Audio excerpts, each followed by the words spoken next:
Terima kasih Anda masih menyaksikan debat keempat calon wakil presiden pemilu tahun 2024. Bapak Ibu sekalian, di segmen keempat ini, ketiga calon wakil presiden akan saling tanya jawab. Ini mungkin adalah segmen yang paling dinanti. Oleh karena itu kami ingatkan sekali lagi kepada seluruh hadirin yang ada di ruangan ini untuk berkomitmen dan bekerja sama, memberikan kesempatan yang sama kepada semua calon wakil presiden. Mohon untuk dihargai ketika para calon wakil presiden sedang saling tanya jawab. Sepakat Bapak Ibu semua? Terima kasih, mohon kerjasamanya sekali lagi. Dan untuk itu, kami undang kembali ketiga calon wakil presiden untuk kembali menuju ke podium masing-masing. Silakan.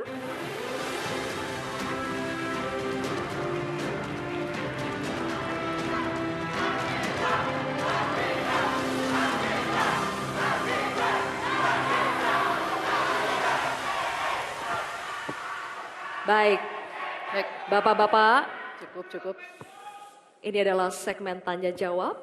Jawaban akan ditanggapi oleh calon wakil presiden penanya dan selanjutnya akan direspon kembali oleh calon wakil presiden yang menjawab. Sebelumnya, kepada para calon wakil presiden, kami informasikan kembali untuk melakukan tanya jawab sesuai dengan tema debat pada malam hari ini, yakni pembangunan berkelanjutan dan lingkungan hidup, sumber daya alam dan energi, pangan, agraria, masyarakat adat, dan desa. Jika menggunakan singkatan atau terminologi, mohon diberikan penjelasannya agar pertanyaannya jelas dan dimengerti oleh calon wakil presiden lainnya. Kami informasikan juga untuk dalam penyampaiannya tetap berada di podium. Ya, dan pada segmen ini, kesempatan pertama akan kami berikan kepada calon wakil presiden nomor urut 1, Bapak Muhaimin Iskandar, untuk bertanya kepada calon wakil presiden nomor urut 2, Bapak Gibran Rakabuming Raka. Bapak Muhaimin, waktunya 1 menit dimulai saat Bapak berbicara. Silakan. Terima kasih.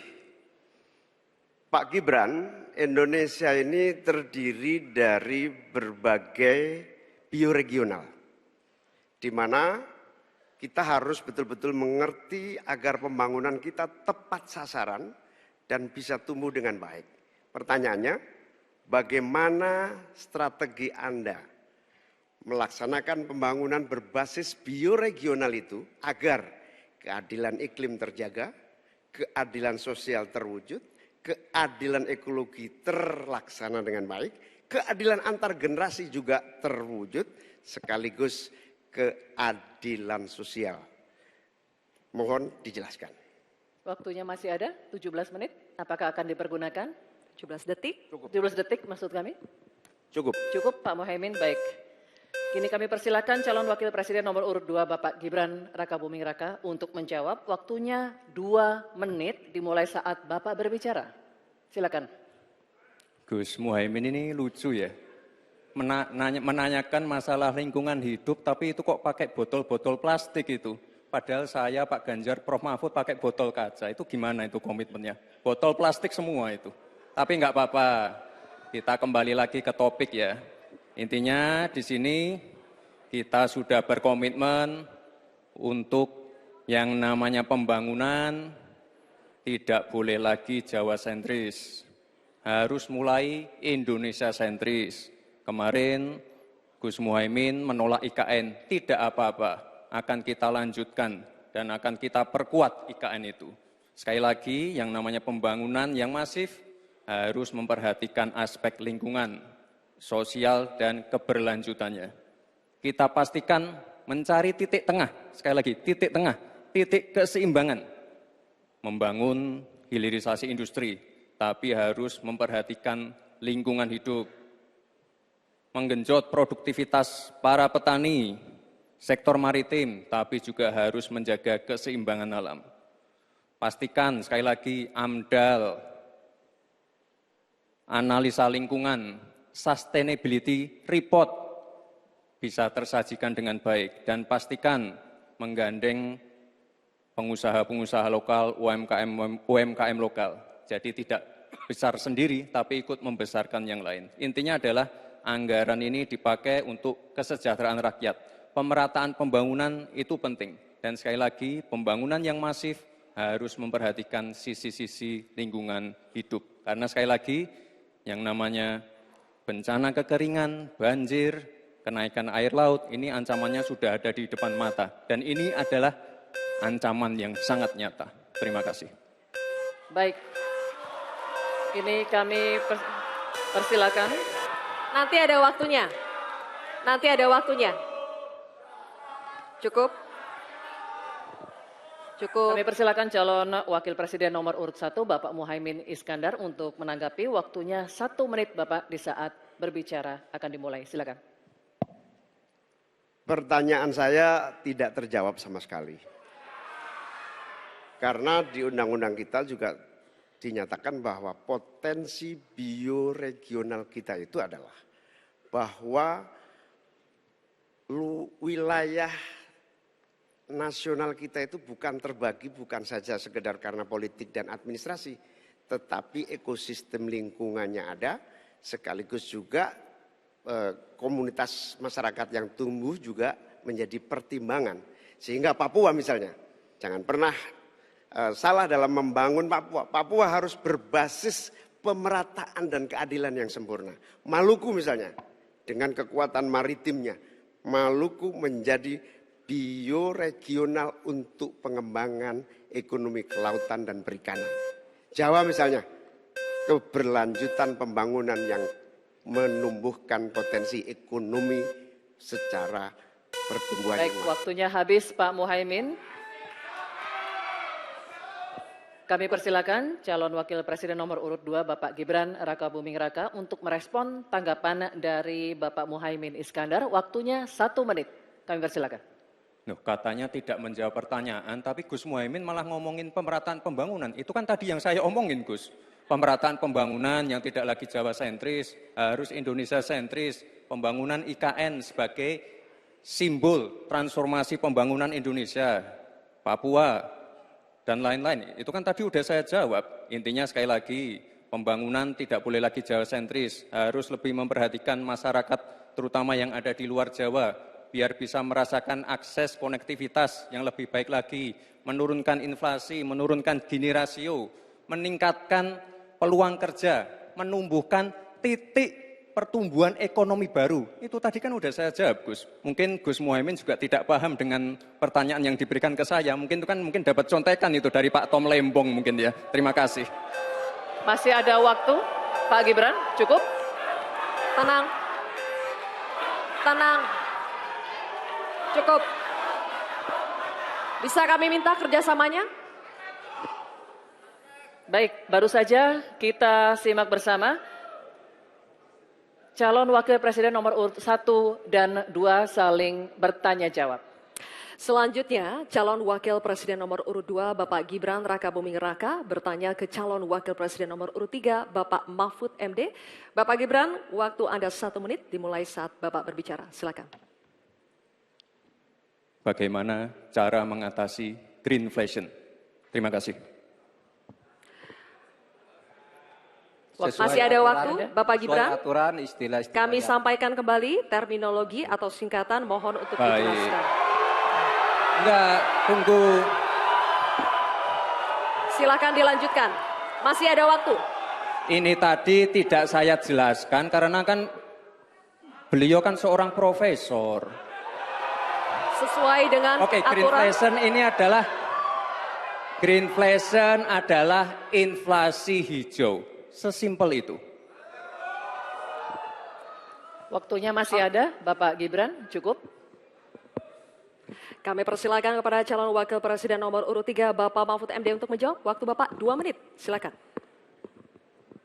Baik, untuk mengatasi inflasi hijau. Apa sih inflasi hijau? Itu kan ekonomi hijau.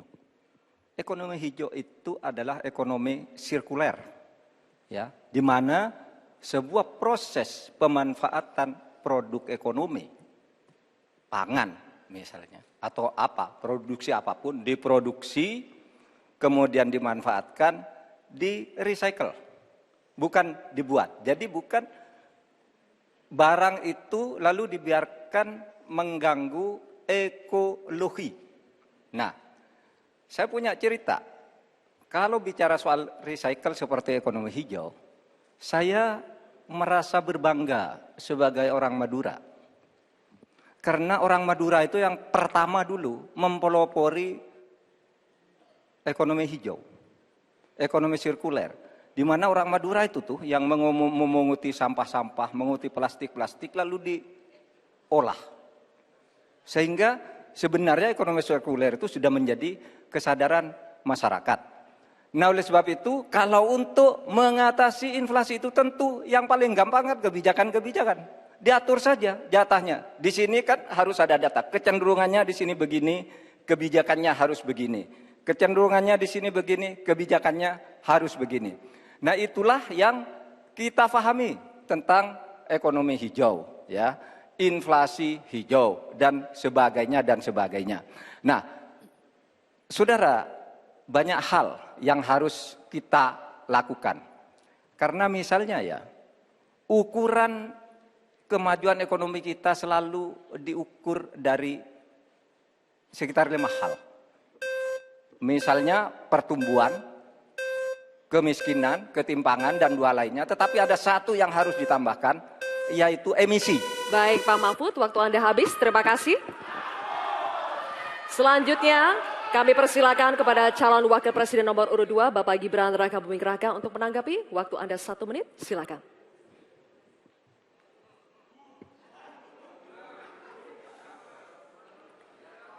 Saya lagi nyari jawabannya Prof. Mahfud. Saya nyari-nyari di mana ini jawabannya. Kok nggak ketemu jawabannya.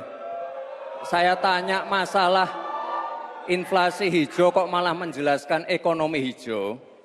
Prof. Mahfud, yang namanya greenflation atau inflasi hijau itu ya kita kasih contoh yang simpel aja. Demo rompi kuning di Perancis. Bahaya sekali. Sudah memakan korban. Ya, ini harus kita antisipasi, jangan sampai terjadi di Indonesia.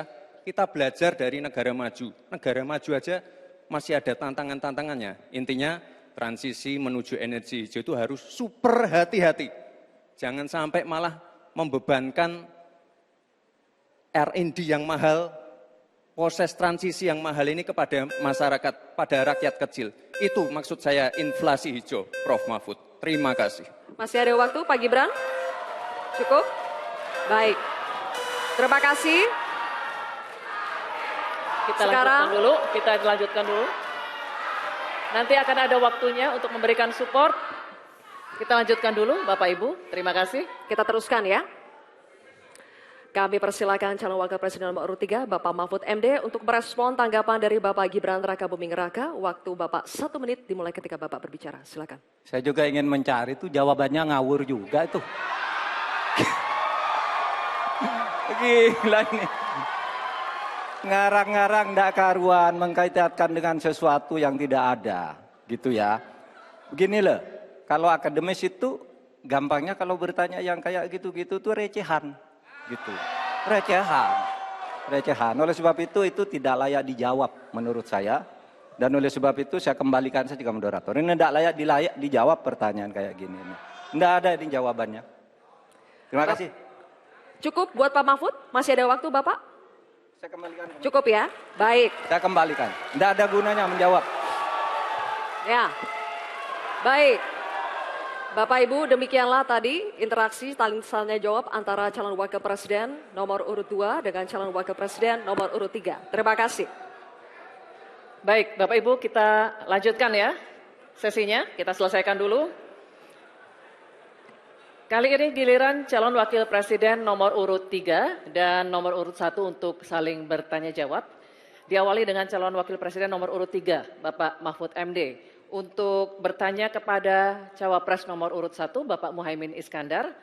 Waktunya 1 menit, Pak Mahfud, dimulai dari saat Bapak berbicara. Silakan.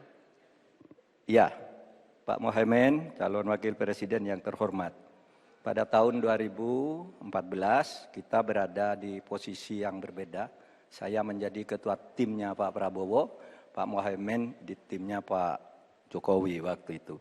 Ada pertanyaan dari Pak Jokowi pada tanggal 5 Juli 2014 kepada Pak Prabowo. Pertanyaannya begini, Pak Prabowo, saat ini kita dihadapkan dengan bencana ekologis yang salah satunya disebabkan oleh kerusakan hutan. Laju penggundulan hutan di negara kita tertinggi di dunia. Nah, saat ini situasinya sama dengan tahun 2014, seperti yang kita diskusikan sejak tadi. Apakah Pak Muhaimin setuju bahwa kita telah gagal menghentikan kerusakan hutan dan juga food estate sesuai dengan penilaian Walhi dan Greenpeace? Waktunya habis. Selesai. Terima kasih. Kami persilakan calon wakil presiden nomor urut 1, Bapak Muhaimin Iskandar, untuk menjawab. Waktunya 2 menit dimulai saat Bapak berbicara. Silakan. Yang patut untuk bisa menjadi alat ukur adalah bahwa dari seluruh rencana mengurangi deforestasi itu adalah berapa prestasi untuk melakukan penghijauan atau reforestasi. Sampai hari ini saya setuju dengan Pak Mahfud, tidak ada keseriusan dan kesungguhan untuk itu. Bahkan mau menyediakan pangan nasional saja, kenapa tidak melibatkan petani? Malah juga melakukan penggundulan hutan dan gagal lagi. Karena apa? Karena tidak melibatkan masyarakat adat setempat, juga tidak melibatkan para petani, bahkan merusak keanekaragaman hayati kita. Sehingga menurut saya ini soal keberpihakan Pak Mahfud. Keberpihakan kepada pembangunan yang berbasis keberlanjutan.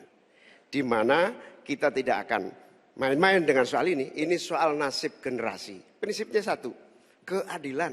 Keadilan ekologi harus nomor 1. Jangan pernah membiarkan keadilan ekologi ini tidak terlaksanakan dengan baik. Yang kedua, keadilan iklim. Yang ketiga, keadilan antar generasi. Komitmen keadilan ini termasuk komitmen keadilan agraria, keadilan sosial. Enggak dijalankan sama sekali karena memang apa? Tidak ada komitmen dan kesungguhan. Konstitusi sudah ada, anggaran juga punya, kemudian undang-undang juga banyak. Sekali lagi, komitmen dan kemauan sungguh serta tidak abai terhadap tugas dan tanggung jawab sebagai pemerintah. Oleh karena itu nanti kalau amin dipercaya, insya Allah yang paling pokok adalah kesungguhan, komitmen untuk melaksanakan konstitusi dengan sungguh-sungguh, berpihak kepada rakyat dan lingkungan, bukan berpihak kepada investor ataupun pengusaha. Waktunya masih cukup, Pak Muhaimin. Baik.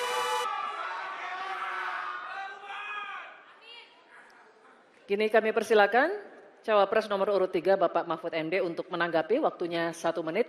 Baik. Mulai dari saat berbicara, silakan. Pak Muhaimin, ke depan itu menurut saya pemerintah perlu melaksanakan 2 putusan Mahkamah Konstitusi yang dulu saya yang membaca vonis itu dan mengetokkan palunya. Pertama, mengakui aktivis lingkungan itu sebagai subjek hukum. Itu putusan MK. Sekarang ini kalau orang bicara lingkungan ditangkap. Nah, itu berbahaya bagi kelangsungan lingkungan hidup kita. Lalu yang kedua, saya juga udah pernah tuh membuat putusan Mahkamah Konstitusi dan saya sendiri yang ngetok palunya. Agar definisi hutan adat itu betul-betul dibedakan dari definisi hutan negara. Karena definisi hutan adat yang sering dipakai sekarang itu sering menyingkirkan masyarakat adat dari lingkungan hidupnya. Selesai. Waktunya habis.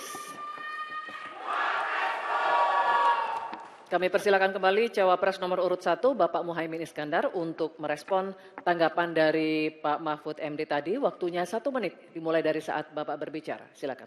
Ya, setuju apa yang disampaikan Pak Mahfud. Inti dari hasil kemerdekaan kita itu kan 2. 1, bahwa pemerintah atau negara mengatur sistem dan tata kelola pemerintahan dan kenegaraan. Yang kedua, mengelola kekayaan dan aset negara kita. Nah ini yang tidak pernah dilakukan. Dibiarkan aset itu liar. Bahkan ada orang yang menguasai 500.000. Sementara petani gurem kita sudah hampir 16 rumah tangga petani gurem yang hanya punya tanah 0,5 hektar.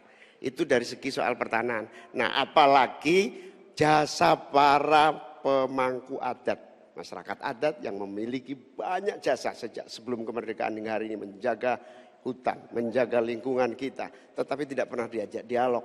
Ada pemaksaan melalui PSN, tidak diajak bicara. Rempang misalnya, itu tidak melibatkan dengan sungguh-sungguh masyarakat di sekitar itu. Terima kasih. Masih ada waktu Bapak? Cukup? Cukup. Baik, oke. Kalau begitu, sesi tanya jawab untuk segmen ini sudah habis. Kita berikan apresiasi untuk ketiga calon wakil presiden kita. Hadirin sekalian, kita akan jeda sejenak dan di segmen selanjutnya ketiga calon wakil presiden akan kembali melakukan tanya jawab. Untuk itu tetap bersama kami di debat keempat calon wakil presiden pemilu tahun 2024.